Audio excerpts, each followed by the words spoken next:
Hello. Hello, hello. Do you see me? Do you hear me? Hello, Tish. Hello, Suzanne. Hello, Hinger. So I'm just finishing to prepare my. Hi, Ruth. How you? Hopla. Just installing. Okay. Nice to not to see you, but nice to hear you or to read you. Okay. So welcome everybody. Hello, Linda. Hello, Lily.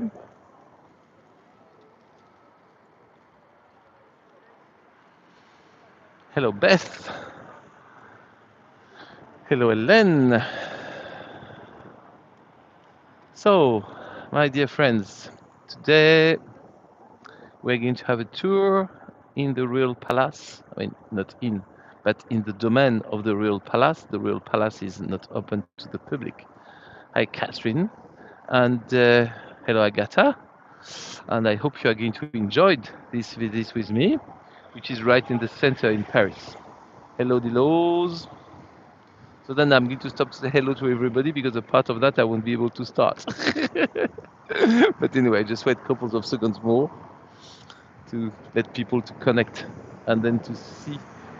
Hi, Natalie, to show you where I am right now. Okay, where I'm. You see, I can't turn right, but I'm not a car, so it's okay. I can do that. Hello, Anne. So today we are located. I turn my camera the opposite side, so like that, of course, you're going to be able to see not only me, hello, but you're going to be able to see what I want to show you, which is where we are. Hi, Debbie. And that's where we are. So this big avenue in front of me, do you know the name of this large avenue in Paris? Does this avenue rings a bell to any of you?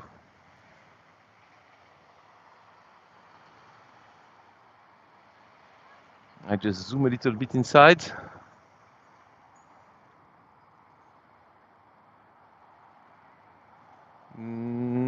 So nobody has got an idea.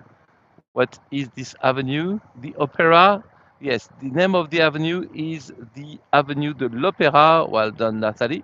And at the end of the avenue, you've got the opera. Okay, so that's where we are located. And in fact, this avenue is Boulevard, well, Avenue, in fact, Avenue de l'Opéra, absolutely. And this avenue is linking the opera house that we see in front of us. And if I turn my camera and if I go the opposite side, you see if I turn the camera like that, tuck, tuck, tuck, tuck, tuck, tuck, tuck, tuck, tuck, tuck. On the other side, you've got over there the Louvre. So in fact, this avenue is the avenue going from the opera to the Louvre, and it has been named the Avenue of the Opera. So the Louvre is a building. I mean, it's not only that, but that's the only part we see from here. But today, we don't focus especially on that building we pass by, but we focus on the Royal Palace. That's quite interesting, because when you arrive to the underground station here, you see the name of Palais Royal. So you say, well, and underneath it's written Musée du Louvre. You say, wow, Palais Royal, Musée du Louvre, that's the same things. In fact, not at all. The Palais Royal is a royal palace, but not the royal palace. Wow, it's a slight difference, but it's an important difference. So we're going to discover that, or for the one who has already discovered that before, it's going to be a nice remembrance of where we are. The hotel, which is here, it's a hotel, which is named the Hotel du Louvre. I just wait to cross the street. And the car is passing, and then I can cross. And we arrive to a little square which is named Place Colette. I don't know if any of you know who is that lady.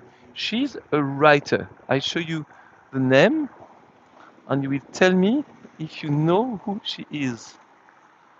You see, she's a writer named, her full name is Sidonie, yeah, the writer, Sidonie Gabrielle Colette, that's her name. She see she born in 1873. She died in 1954, and she's a very very famous French writer.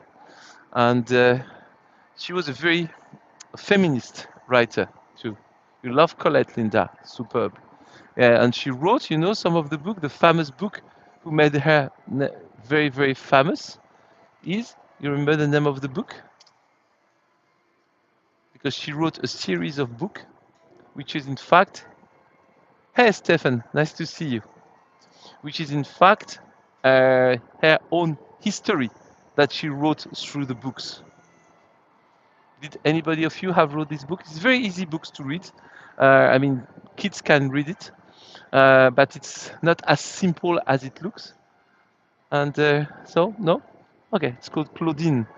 And she writes through this book her own history. She was a very feminist lady. She's the first one, for instance, who started having, being a public person, having pair of trousers. Well, that sounds crazy what I tell you, but don't forget, when she was a young lady, so by the beginning of the 1900s, she was in her 30s, and she was wearing pair of trousers. But that was forbidden. A lady is not authorized to wear a pair of trousers. The pair of trousers is only for the men. The lady has to wear a dress or a skirt. And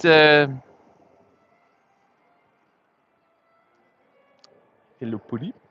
And so finally, we decided to dedicate to her that square because she was living very close from here. That square also, it's a National Dress Day, by the way. Okay, move.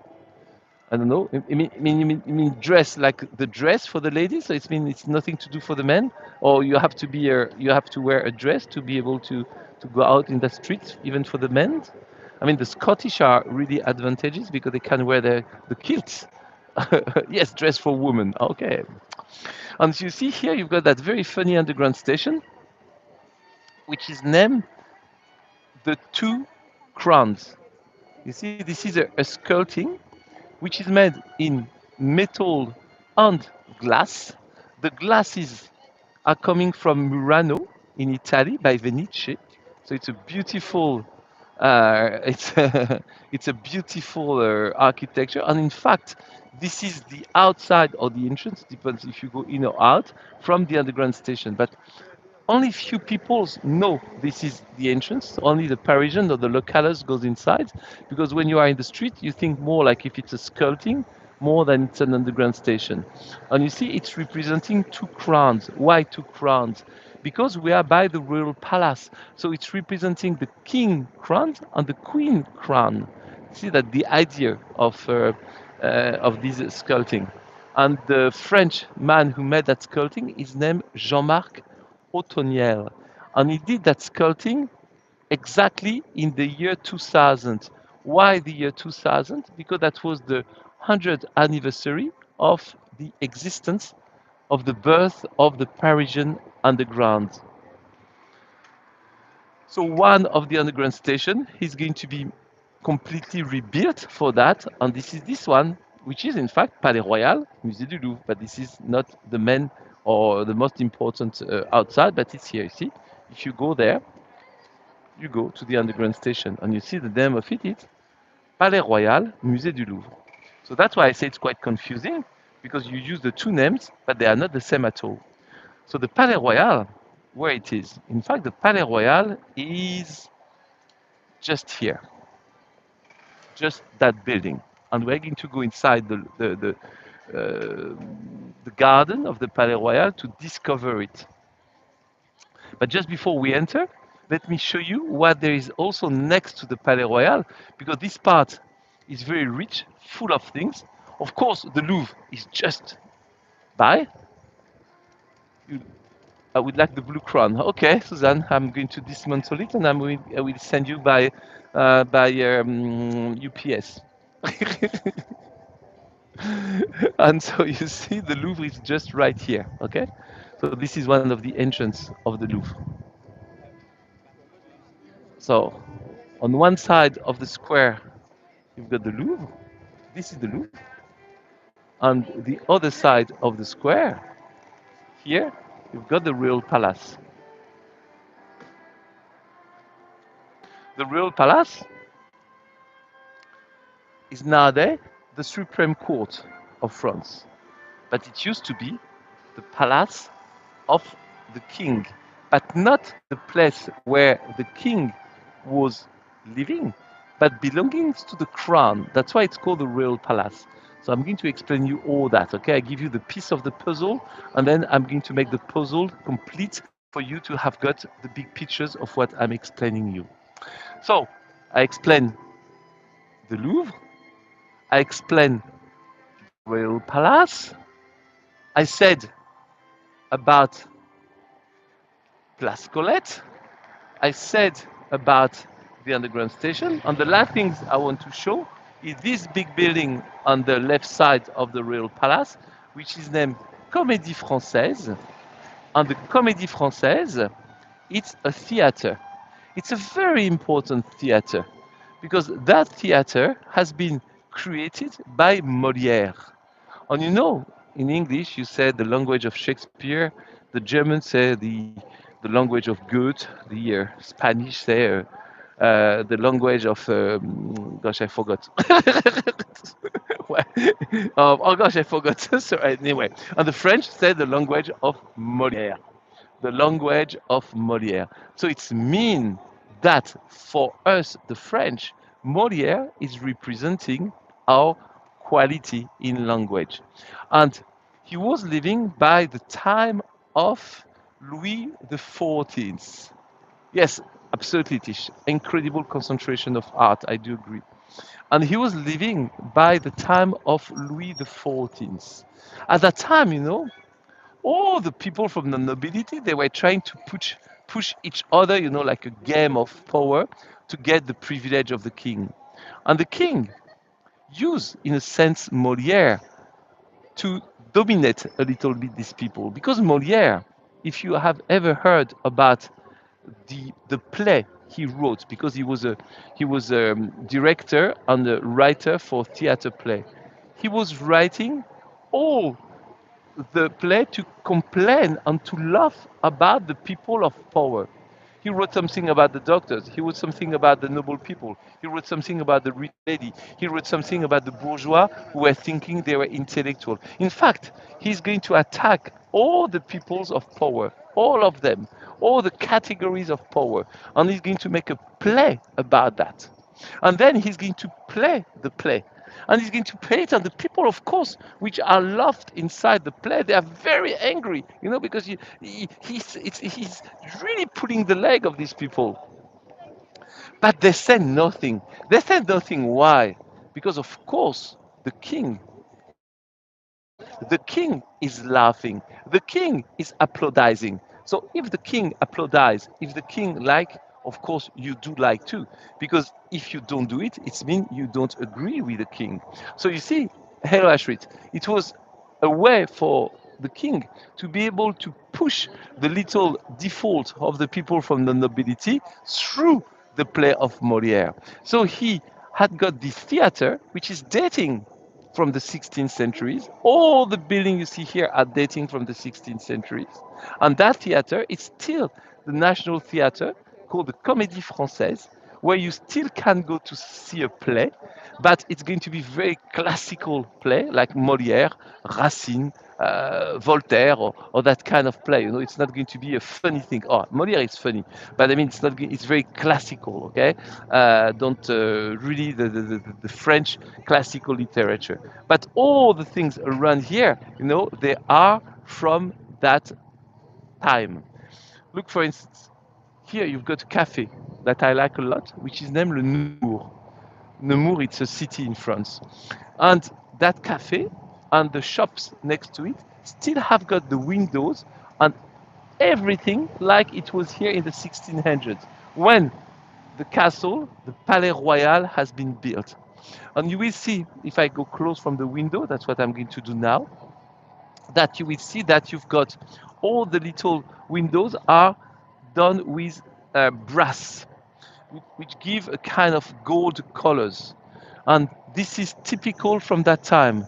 You see, look, if I zoom on it, you want a red wine? You want to have a red wine on the terrace here? That's not bad, you know. Or you can also have got a mulled wine, or you can have a hot chocolate with some chantilly, or just a cafe, sitting on the terrace, like we love to do in France. You know, we love sitting facing the people, so like that we can gossip about the people which are passing in front of us. So anyway, so you see that shop here. You see the called Doxa. You see all the things are in brass. And this is exactly how all the shops were at the time of the 1600s. That nothing has changed. Nothing has changed. And that shop is selling models, little soldiers, you know, to recreate the whole history. And so a lot of soldiers from different countries, and you see here it's Napoleon, for instance, and the people from the French Revolution. And you've got here the Romans and the Gauls, and here you've got aha, maybe American Confederate. You see?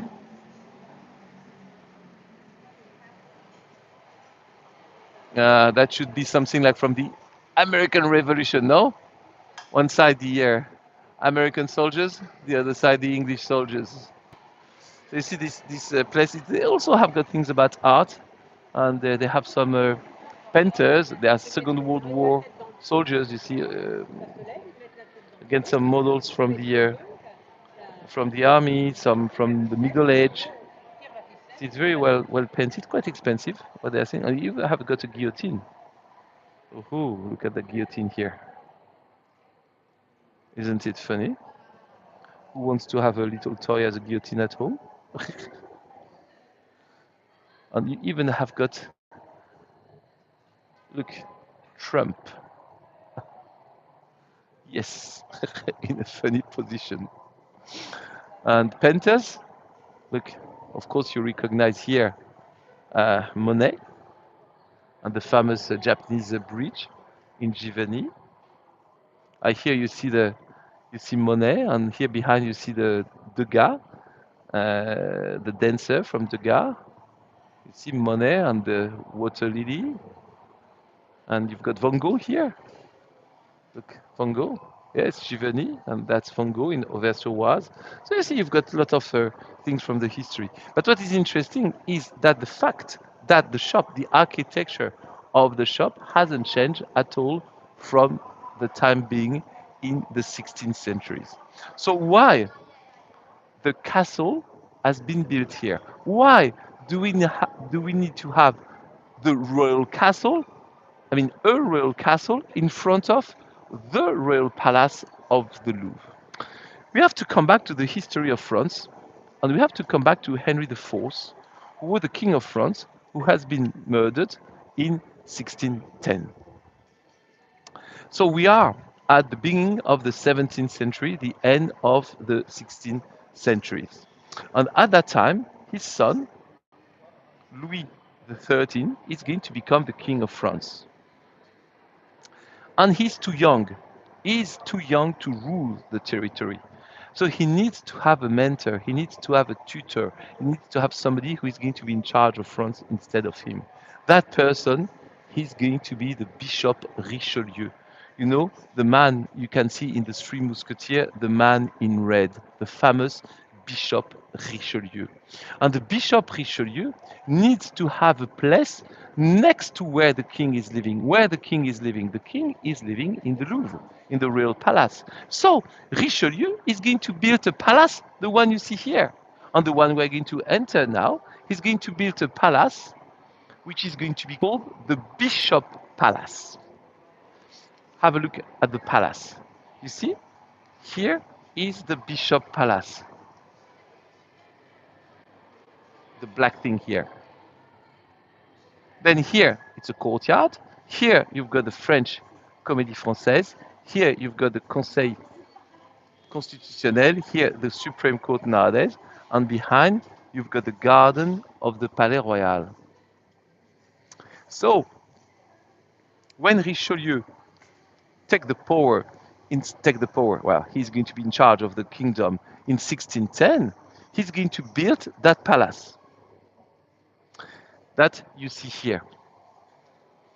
And that palace he built it just the opposite side of the Louvre. So like that, every day he can go in the Louvre and he can speak and make the decision for the France. But then in the evening, he come back to his palace because he's not royal blood, so he doesn't live in the Louvre. And when he, sorry, when he gets old, Richelieu is going to put in his testimony, as he has no kids, that the royal palace is going to belong to the king. It's mean after his death, the building is going to be part of the French crown. Look, it's look like a painting. Look the sky and look the place. It's look like if I was just proposing you a painting in the Louvre or in any museum. Just the fact people are moving in front of it, you realize it's not a painting. But if people don't move, look at that. Isn't it an incredible and beautiful uh, sky? Just amazing, no?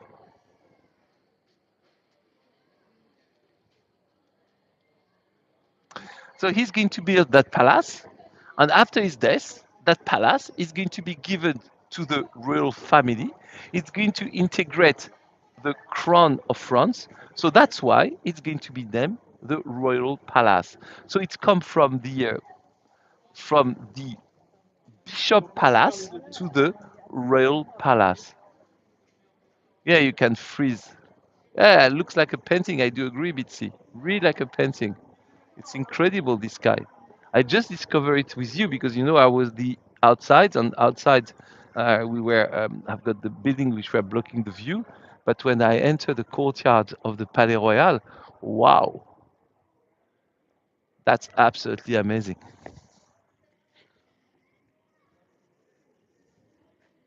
beautiful. So this is the Palais Royal. So here you've got the French comedy, Comédie Française, the theater. Here you've got part of the royal palace where the bishop was living, that he gave to his king at his death, and it became the Palais Royal. The young king, Louis XIV, when he was a child, used to come quite often to that palace. But of course, Louis XIV, he's going to leave the Louvre because he's going to build Versailles. And so when Versailles is going to be built, the royal palace and the palace of the Louvre are going to be like a second detached house for the king, and the Versailles is going to be the main palace. What is interesting here also, you see, you discover all these Greek columns all over, all over. These Greek columns, in fact, means this is from the Renaissance time, okay? Because at the Renaissance, never forget that we are going to integrate and we are going to put in the art and the architecture souvenir and remembrance from the antiquity. So these columns, which looks like Greek temple, they are not at all from the Greek time, but they have been made at the Renaissance time. So here, technically speaking, in the 1600s, to be looks like antique, but they are not antique. They are Renaissance. But so you can see when you see a building like that, of course, in Paris, it can't be Greek because we never had the Greek in Paris. So it's obviously from the Renaissance. And so this is the palace of the bishop.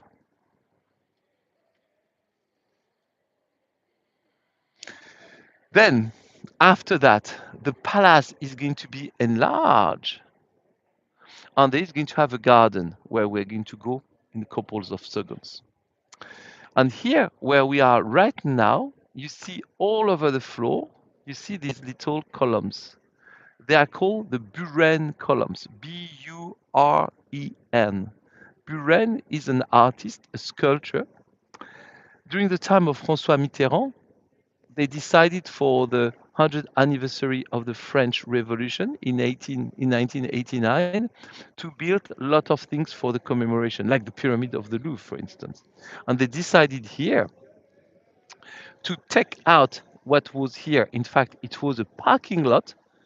Buren, absolutely Natalie. So it was a parking lot, and they proposed to Buren to build this sculpting. So this sculpting, I've got something very weird, if I can say, or very particular.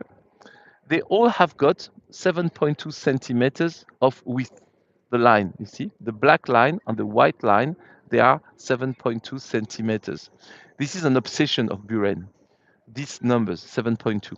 I don't know why, but it's like that. Is Dutch for neighbors? Okay, that's funny. They look like hat boxes. Yeah, and they also look like pocket chips, I think. But these columns, you see, you've got different size. You see here they are very flat, and of course you can walk on them. You see, you can use it as a pedestal. You see, look, hopla, I walk on them. Hello, I put my feet. Okay, it's public space, and we can we can do that. You see, look, people here are standing above the columns, so it's like a playground. These columns, but you see, the columns have got different height. Your own plinth. Yes, I can stand on it and to make my like if I'm a Greek statue. But in fact, they have got all the same size. All the same size. You say, Patrick, you crazy. Patrick, you drank too much because that one is far taller than that one. No, haven't drunk. In fact, they all have got the same size, but they are not all put at the same high. So it's mean here it's underneath. You get the point? So you see, if you look here, you will see, in fact, because we had, don't forget, a parking lot underneath. So you can see the columns here is still going down. You see, you can see it's true. You can see the columns going down, okay? So here, the columns, in fact, it's not cut, okay? It's not cut. It's just that it's put inside, underneath. Mm? And that make the famous Buren columns of the garden of the Palais Royal.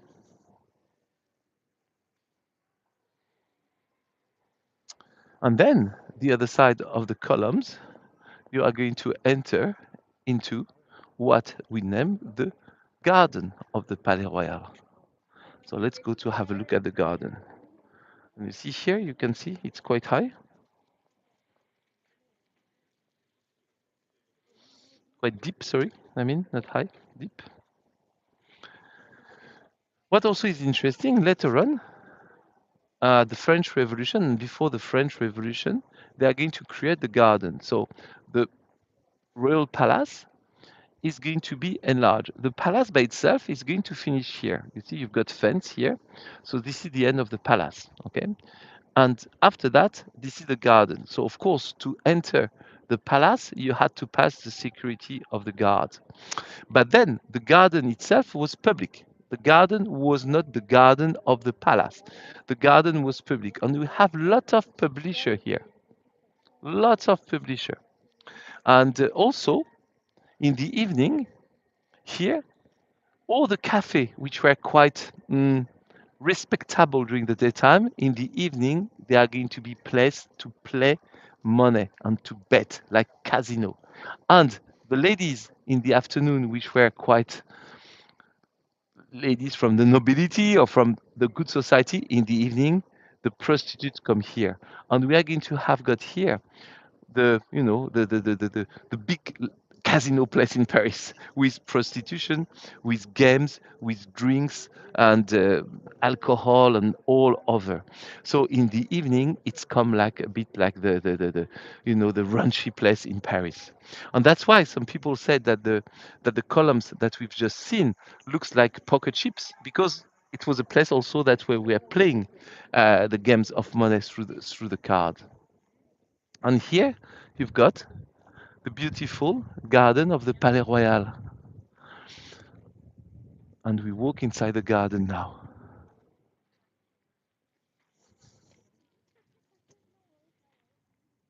Respectable in the afternoon, dubious reputation in the evening. Yes, it wasn't the same ladies, you know. In the afternoon, the people was passing under the gallery. Also, that's interesting. You see, the galleries are like for the Place des Vosges. It means the ladies could do the shopping in the afternoon, protected from the weather condition because it's gallery, so they were protected. But in the evening, that was turning to a different place. So look here, you've got the little garden, and I want to show something very specific in that garden. Oh, look, the magnolia. I've got one in the countryside. It's beautiful.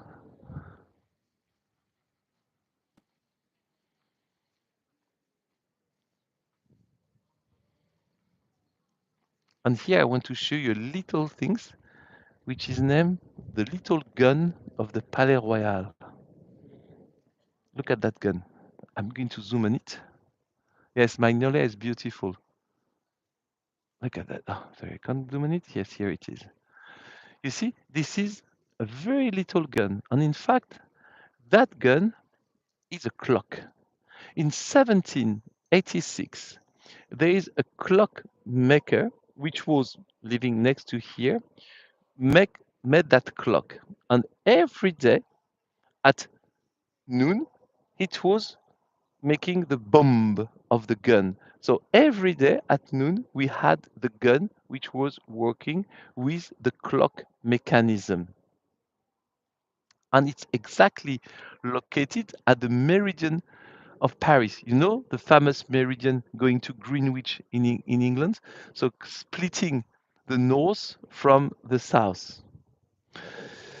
And he's going to stay there during the French Revolution and even during the time of Napoleon. And it's going to do the clock here till 1914. After that, we're going to stop that because the people after 1914, when they hear the guns, they think this is the German which are shooting on Paris. So the people are frightened by the noise of the gun, so they decided not to use it anymore. But since 1990, every day at noon, it's working again. So if you come here at noon, it's going to say boom. You have to be right here at noon under the magnolia tree. And so you can sit gently in the garden, which is here, wait for noon, and you will have the boom of the little gun, which is a clock, in fact. Also, there is something that I love in that garden. Let me show you these chairs. Look so romantic. You see this chair? Oh, you can have group of two or you can have individual chair, but I love this group of two. You see, you can sit in one of these chair. I do sit, hopla, and you can speak with somebody who is sitting in front of you. Nobody comes to speak with me. I'm very, very poor. And this chair I call the poetic chair of the garden because on each of these chair there is a sentence from a poet. That one is from Federico Garcia Lorca. Se taire et brûler de l'intérieur est la pire des punitions qu'on puisse s'infliger. Well, if I translate that in English, it's to shut your mouth or not to speak what you want to speak. It's you are going to burn from the inside, and that's the worst punition that you can give to yourself. So you see, it's a sentence from a book from Garcia Lorca. The one I'm sitting on is from Paul Éluard. It's noon in Boston. Well, but it's not ringing. He said, "I'm born to meet you. I'm born to name you." And the word I name is liberté. Liberty. This is from Paul Éluard. And what is very nice, you can come here and you can plug your headset here. You see, you can plug your headset here, and if you plug your headset here, you are going to listen the poetry. So you sit on the chair and you can listen the poetry, or you can speak with the person in front of you. But as I said, so far nobody comes to sit in front of me, so I look like the stupid one who is waiting, and nobody comes to him. Poor me. Hello, Adrian. Haven't seen you. Are coming in. So you see another group of two chairs. And that one is from Marina Tsvetaeva. J'ai trouvé ma devise, deux verbes auxiliaires, être vaut mieux qu'avoir. So she said she found her motto, uh, to be and to be is better than to have. That's what she said. And here you've got what sentence here? It's Gaston Miron. Oh, that's so romantic. I walk to you. I when you walk like when you drunk, you stumble, something like that. To you, I die to you. Isn't it so romantic? Wait, but if you love that person, it's just stupid to die. Anyway, but it's romantic. So you see, you've got group of chair like that, and you can move the chair and you can sit, and of course have got a lunchtime in the little garden here. Stagger. Okay, you stag in that case. In French, it's titubé.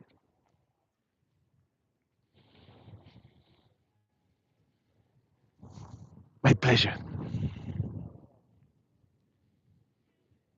Yeah, I see that. 53 people. That's nice. Hello to the 53. I couldn't say hello to everybody but to everybody who introduced. And when I see the message, I could say hello. But sometimes, also I can't read always my screen because I also have to walk, and I need to look in front of me.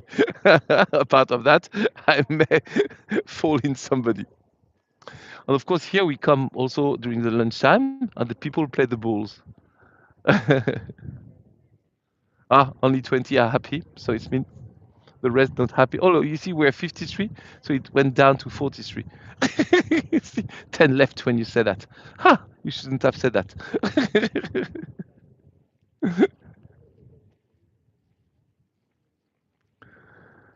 Yeah, yeah, yeah, yeah, yeah. The magnolia. Yeah, yeah, sky is beautiful all over. Yes, that's the magnolia. And we've got the water fountain, which is drinkable. And here, during the summer, we've got a huge fountain here. You've got water, so you can sit. Though this is not the romantic chair, the poetry chair, just normal chair, but you can sit here, can drink, you can speak, you can date, and that's full of water. And at the end over there, the last building over there, this is La Banque de France. This is the French National Bank. And that's where the curator of the Banque de France, that's where he has got his house. It's not a bad job, no, to to have got you every morning and every evening. The view you have got is the garden of the Palais Royal, and the tree here, of course, are waiting to get some blossom. So if you come back later in spring, you will have got all the trees which are in blossom.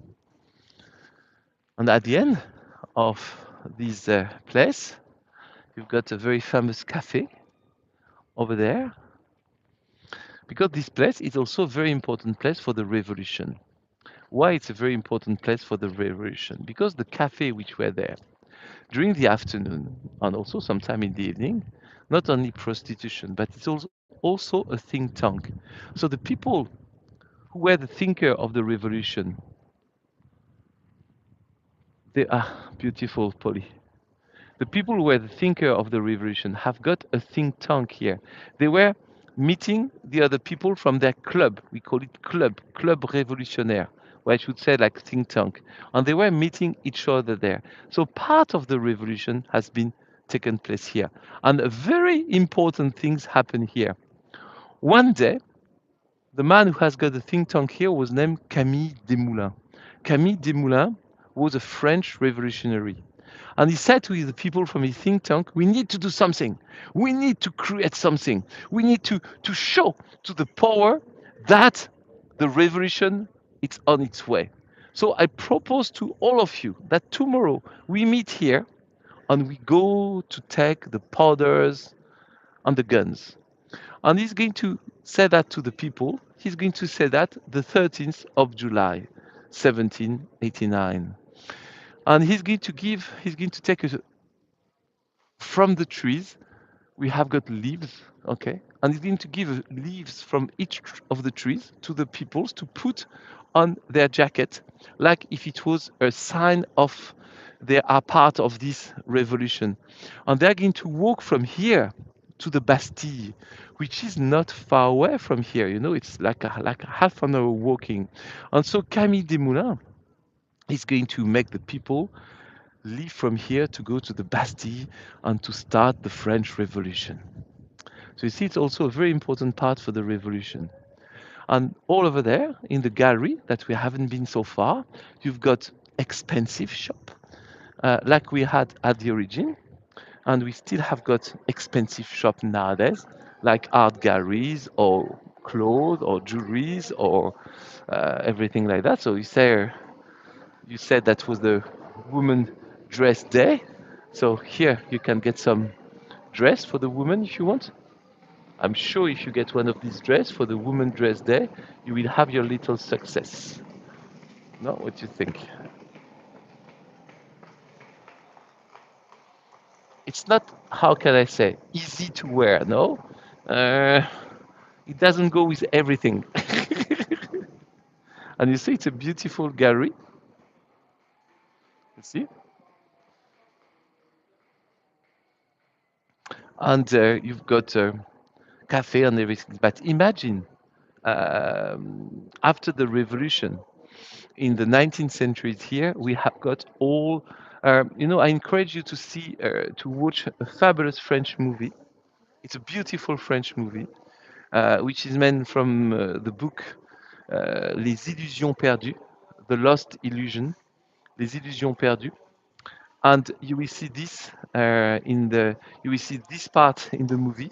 That's where the main characters come in the movies, and where he goes to the cafe, where he also goes to the public place, to the publisher, to try to make his book published. Les Illusions Perdues. I really encourage you to watch this movie, The Lost Illusion.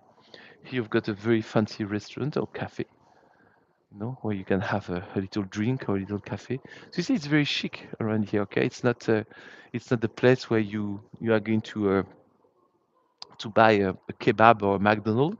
You're going to come here to have a nice things to eat or to drink, or of course some jewelries or some artistic things, and also some vintage place. From fashion clothes.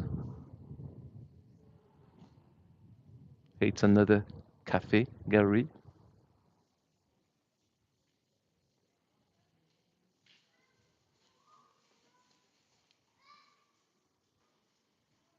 And then I think she's going to make her pictures. That's what the fashion she's called. She's called.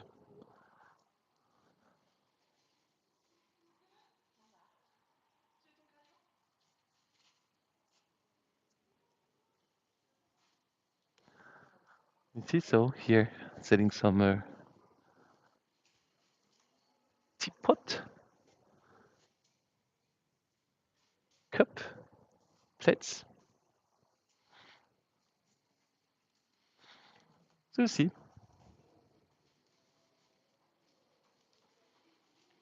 so that the gallery of the Palais Royal, and we leave the gallery to come back a little bit in the garden and to finish the tour by the Royal Palace itself. So do you have got any question about these two palaces, the Louvre and the Palais Royal? I hope you got and you understood what I tried to explain you, that this royal palace was at the origin the bishop palace, and it becomes at the death of the bishop Richelieu, it becomes part of the royal crown of France. So that's why it has been named the royal palace. And but the king never really used it to live, just only Louis the 13th and Louis the 14th came when they were kids, but after that, non-kids use it because the kings came to live to Versailles. So thank you. That's if it's well explained. I'm happy that you could get all the explanation that I tried to give you. So it's also a very, when you are in Paris, which is also always a very busy city with noisy city. And when you come here, I like to come here for lunchtime or when I'm doing tour in the Louvre, and when I finish my tour, at quarter to two, and then I've got the next tour at three. I've got 45 minutes in between two tours, and so I come here and take a sandwich and eat in the garden, and it's very peaceful and very relaxing because you don't have the noise. And when it's a sunny day, it's so gorgeous to be able to stop here and to be there. Yeah, there's a lot of beautiful things to look here. Linda has got a good eyes. Patrick, you give such a relaxing, informative. Thank you, Ruth. Thank you for that. So, my friend, if you enjoy, don't forget I have program on the calendars and I have program on my YouTube. Always check the YouTube channel. There is 4 more tours which are coming. I'm leaving tomorrow for the mountain, and I've decided, if the weather allow me, to make a little bit of ski with you. That will be quite early. That will be 4 p.m. French time. And if it's not too snowy, I will go to the mountain with my ski, and we have got a little time at the mountain doing some ski with me in Morzine. And then when I come back in Paris, I will do a couple of tour more. There is a tour about the Saint Germain, and there is also a tour in the flea market. So if you want to come back to the flea market with me, and if you've got friends who wants to learn about the flea market, that will be the Monday the 18th. Morzine on the mountain ski will be the 11th. If the weather is not allowing to go to ski, I will walk in the village with you. And a part of that, I go to the mountains. Then the 18th, you've got the flea market. And then the 26th, you've got a wine tasting class. Wine tasting class.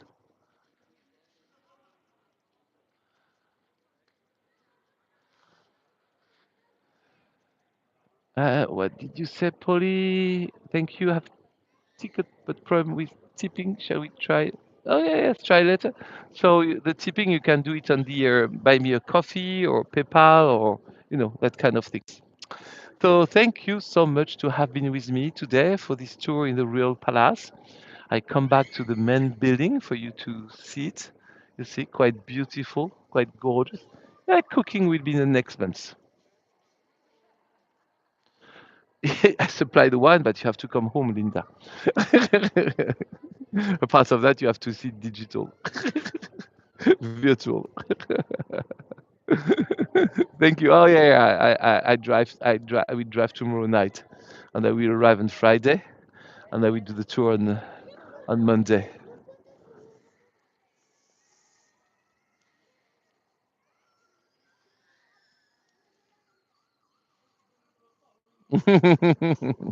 I don't tempt you, Linda. I'm like the little devil who comes to your shoulder and say, "Why not, Linda? Why not?" So, my dear friend, thank you so much to having with me today. I hope you enjoyed this tour in the Palais Royal and in the garden of the Palais Royal and to the history of the two palaces of Paris. Take a great care of yourself. See you, I hope, on the slope in Morzine. It means the weather will be good. And if the weather is bad, see you in the village of Morzine Monday, 4 p.m. And then after that, the flea market, 4 p.m. If I do it early, it's because the market closes at 5. So, I can't, I can't do it differently. Yeah, the coat with the columns, absolutely. So take care of yourself. Take care to all of you. Thank you so much for having me with me today, and see you soon on Monday. Bye bye.